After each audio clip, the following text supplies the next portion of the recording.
이재명 대표, 이재명 당시 지사의 경기도 팀이 아주 방북에 대해서 아주 성과를 내기 위해서 이렇게 고군분투했었다는 점을 우리는 확인할 수 있습니다. 판결문에서 이재명 대표의 이름이 100번 넘게 언급됐다는 점도 좀 의미가 있어 보이는데요. 민주당에서는 이렇게 해명했습니다. 그것도 들어보시죠. 판결문에는 이재명 대표의 이름이 100번 가까이나 언급이 된 것으로 알려졌습니다. 도지사니까. 아니 그때 도지사가 윤석열이었으면 한 100번 더 나왔겠죠. 이름이 100번 아니라 1000번 나와도 오직 하면은 재판장이 보고했다는 부분 이런 부분은 뭐 판단할 수 없다고 하지 않았습니까? 도지사가 당연히 이재명 대표니까 나왔겠죠. 네. 그거하고 이재명 대표의 지금 뭐 여러 가지 의혹들하고는 전혀 관련이 없다. 보고 받았냐 안 받았냐는 이제 공소사 시대에 포함이 안 돼서 판결을 안 했습니다만은 결국 이화영 부지사의 유죄는 이재명 대표 유죄다.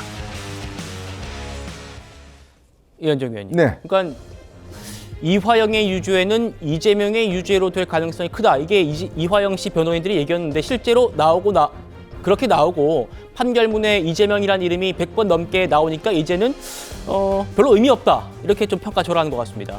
그러니까 저 이야기가 제 이야기가 아니라 바로 이화영 변호인들의 이야기입니다. 이화영 변호인들은 한 분은 경기도 지금 도의원이시고요. 자, 2명의 지금 분이 있는데 이분들이 뭐 이번 선고 나면서 굉장히 반발했지 않습니까? 예. 결국 이분들이 사건을 잘 알겠죠, 누구보다도. 자, 보니까 결국은 이화영 부지사의 상관은 누굽니까? 바로 이재명 대표예요. 그리고 이 중요한 일을 800만 불, 즉 예를 들어서 뭐 스마트팜 사업, 그다음에 그동안 경기도가 보니까요, 한 4차례 정도 방북 시도를 했었습니다. 네. 2019년 3월에 4월에 어린이 영양식 이거 전달하기 위해서 방북 신청했었고요. 6월 달에는 쌀 10만 톤 지원하겠다고 또 방북 신청했었고, 9월 달에는 태풍 피해 복구 협력, 11월 달에는 민족 협력 사업 회의 등, 그러니까 4차례에 걸쳐서 방북 신청을 했습니다. 그러면 꾸준히 지금 경기도에서는 방북 신청을 하고 어떻게 하든지 이재명 대표가 좀 북한에 가는 모습을 하려고 했던 거예요. 네. 근데 이걸 이재명 대표가 아무도 모르고 있었다? 그리고 나는 결제만 그냥 올라오는 거 그냥 그것만 했다라는 것은 일단 이야기가 안 되겠죠. 자, 그리고 지금 판사도 이야기했지만 지금 민주당 측이나 변호인 측에서는 아니 당시에 이재명 대표가 선거법 위반으로 지금 항소심에서 유죄가 됐는데 그럴 정신이 어디 있었냐? 라고 이야기를 하는데요. 네. 그 유죄가 선고되고 난 뒤에도 2번이나 방북 신청을 했어요. 그렇다면 이건 뭐죠?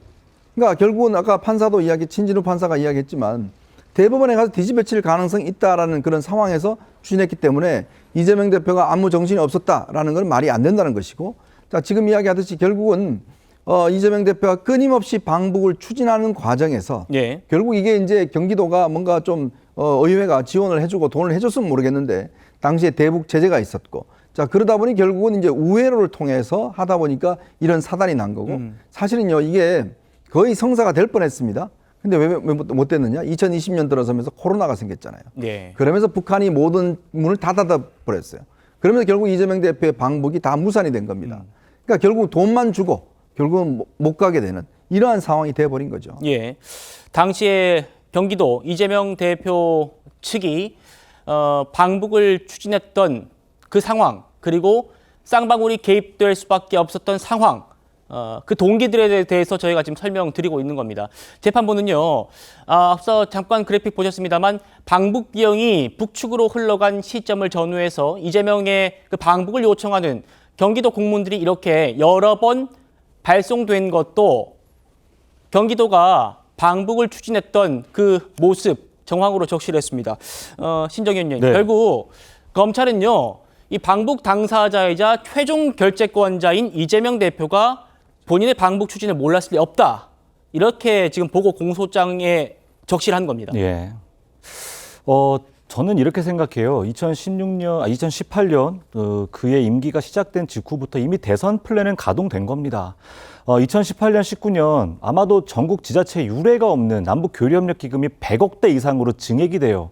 이거를 아까 말했던 142명 중에 135명이 민주당이었기 때문에 그 엄청난 남북 교류협력 기금을 증액하는 데 있어서 조금 더 어려움 없이 다 통과가 되어버렸습니다. 네. 자, 그 돈으로 무엇을 하려고 했던가? 그게 앞서서 이현종 의원님 말씀하신 것처럼 4차례, 5차례 대북 사업을 해요. 아주 중요한 사업이 저는 매우 찬성했고, 북한에 묘목 보내는 거, 쌀 보내는 거 아주 중요한 사업들이었습니다. 그걸 저는 문제 삼고 싶지 않아요. 하지만 그 과정에서 본인이 결과적으로는 방북을 함으로써 어떤 정치적 성과를 얻어내고 그 정치적 성과의 결과물로서 대선 후보자로서의 확실한 어떤 리더십을 가져가겠다라는 의도가 깔려있기 때문에 이건 불순했다라고 보는 것입니다. 심지어 여기에서 이재명 대표가 몰랐다라고 말하는 지점은 당시 도의원이었던 제 입장에서는 너무 좀 가증스럽습니다. 왜냐하면 이렇습니다. 예. 100억이 넘는 돈을 도의회에 요청을 했을 때에는요. 이러한 대북 사업에 대해서 내가 확실하게 알고 드라이브를 걸겠다라는 입장을 저희에게 수차례 말을 했던 게 이재명 당시 지사였습니다. 그렇군요. 근데 이제서야 법망에 조여들기 시작하니까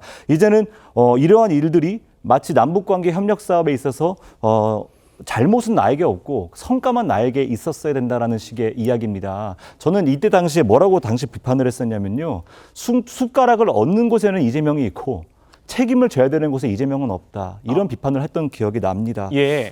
당시에 막힌 남북관계를 풀어야 된다라는 중요한 사명 동의했기 때문에 교류협력 기금 저희가 증액해드렸지만 이것이 본인의 대선 레이스의 중요한 어떤 성과물로 가져가기 위해서 법을 어겨가면서까지 해야 된다라는 의도는 절대 아니었다라는 것을 꼭 말씀드리고 싶습니다.